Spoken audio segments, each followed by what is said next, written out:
जय श्री राम, जय बागेश्वर धाम, जय जय हनुमान। दोस्तों, आज मैं एक चीज़ के बारे में बता रही हूँ जिसको आप अपने घर में करेंगे ना तो खुद समझेंगे कि आपके घर में कितनी बड़ी बड़ी जो चीज़ें घटित हो जाती हैं, दुर्घटना हो जाती है या फिर आपको कई चीज़ों का ऐसा सामना करना पड़ता है अपने जीवन में, वो चीज़ें होना बंद हो जाएंगी। किसी भी प्रकार की आपके घर में जो भी अचानक से चीज़ें घटित हो जाती हैं, अचानक से चीज़ें होना शुरू हो जाती हैं, वो भी चीज़ें नहीं होंगी। क्योंकि कई बार ऐसा होता है कि हम सोचते हैं, ठीक है, जब ये चीज़ें होने लगती तो हम सोचते हैं कि हम सब कुछ कर रहे हैं, हम पूजा पाठ भी कर रहे हैं, विधि विधान से सब कुछ नियम के अनुसार कर रहे हैं, सब कुछ हमारे घर में अच्छे से हो रहा है, फिर भी हमारे जो घर में अचानक से ये चीज़ें क्यों हो जाती हैं। ठीक है, भगवान हमारी तरफ अपना आशीर्वाद क्यों नहीं बना के रखता है। हम ऐसी कौन सी ऐसी गलतियां कर देते हैं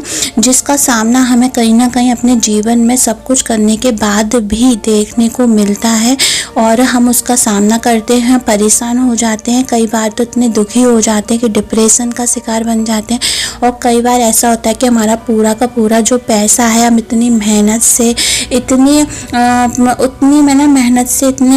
प्रयत्न के बाद, हम जो भी संघर्ष के बाद अपना पैसा कमाते हैं, क्योंकि आज के टाइम में पैसा जोड़ना, पैसा कमाना बहुत ही ज़्यादा टफ हो गया है, कठिन हो गया है। और मेहनत करने के बाद भी हम पैसा कमा लेते तो हमारा पैसा इधर उधर चला जाता है, दुर्घटना वगैरह या फिर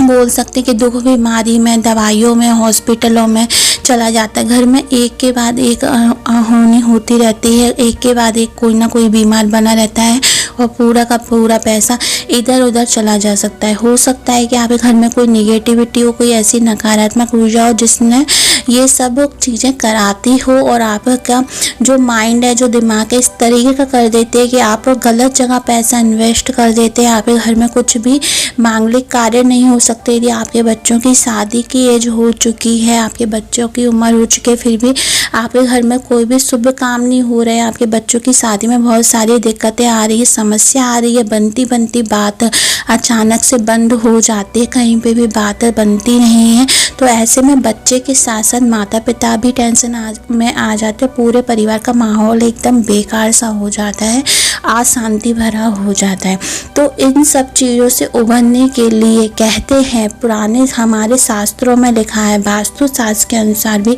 कहा जाता है कि घर में ये चीज़ करने से आपके घर में सौभाग्य की प्राप्ति होती है, आपके घर में जो भी निगेटिविटी है वो हट जाती है, उसको ये चूस कर बाहर फेंक देती है और आपके घर में मांगलिक कार्य होना शुरू हो जाते हैं। तो वो कौन सी ऐसी चीज़ है, उसको जानने से पहले यदि चैनल पर पहली बार आए हैं तो सब्सक्राइब कर दीजिए, जिससे आपको ऐसी रोचक भरी ज्ञान भरी जानकारियाँ हमारे चैनल पर मिलती रहेंगी। दोस्तों, बस आपको एक छोटा सा काम करना है, आपको अपने घर में ध्यान देना है कि आपके मुख्य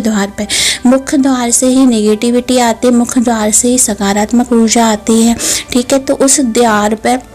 आपको विशेष ध्यान रखना है। कहते हैं कि मुख्य द्वार पर ही लक्ष्मी का वास होता है, कुल देवी देवताओं का वास होता है। यदि हम इन चीज़ों का ध्यान नहीं रखेंगे तो वहाँ पे आप समझ लीजिए किसका वास होगा, निगेटिविटी का वास होगा, नकारात्मक ऊर्जा का वास होगा और वही चीज़ हमारे घर में आ जाती है तो ये सब कामों में विघ्न फैलाती है। हमारे घर में कोई भी शुभ काम नहीं हो सकते, कोई भी मांगलिक कार्य नहीं हो सकते हैं, हर चीज़ में रुकावटें आएंगी, दिक्कतें आएंगी, समस्या आएंगी और जिसका सामना हमें अपने जीवन में देखने को मिलेगा ही मिलेगा। तो दोस्तों, आपको अपने मुख्य द्वार में, ठीक है, हर अमावस्या के दिन या फिर आपके जो भी आप जिस भी धर्म से आप हो उस धर्म में जो भी विशेष दिन पड़ता है, जैसे हिंदू धर्म में एकादशी होती है, ठीक है, एकादशी के बाद पूर्णे होती है, अमावस्या होती है, ठीक है, और कोई भी बड़े फेस्टिवल, होली, दीपावली, ठीक है, रक्षाबंधन और दशहरा, जो भी बड़े गणेश चौथ, इन सब चीज़ों में, बड़े त्योहारों पर आपको बस एक काम करना है। आपको हर महीने या तो अमावस्या के दिन कर सकते हैं, हर महीने आपको अपने घर में तोरण लगानी है, ठीक है, जो पत्तों की, आम के पत्तों की, अशोक के पत्तों की भी लगाई जाती है, पर वो तोरण केवल पत्तों की ना लगाकर आप ऐसे भी कर देते हैं, आर्टिफिशियल लगा देते हैं जिसका कोई मतलब नहीं निकलता है। हाँ, आप लगा सकते हैं, लेकिन उसमें विशेष रूप से ध्यान रखें कि उसमें कौड़ियाँ जरूर हो। यदि आम के और अशोक के पत्तों की भी लगाने तो कौड़ियाँ जो माता लक्ष्मी का स्वरूप होती है, चाहे पीली सफ़ेद कौड़ियों में से कोई भी कौड़ियाँ उसमें लगी होनी चाहिए। बीच बीच में कौड़ियाँ जो काम कर जाती है वो कोई नहीं करता है। कौड़ियाँ निगेटिविटी को चूस कर आपके घर के बाहर फेंक देती है। बाहर से आने वाली निगेटिविटी को, नकारात्मक ऊर्जा को घर में आने नहीं देती, प्रवेश नहीं करने देती है, और किसी भी प्रकार का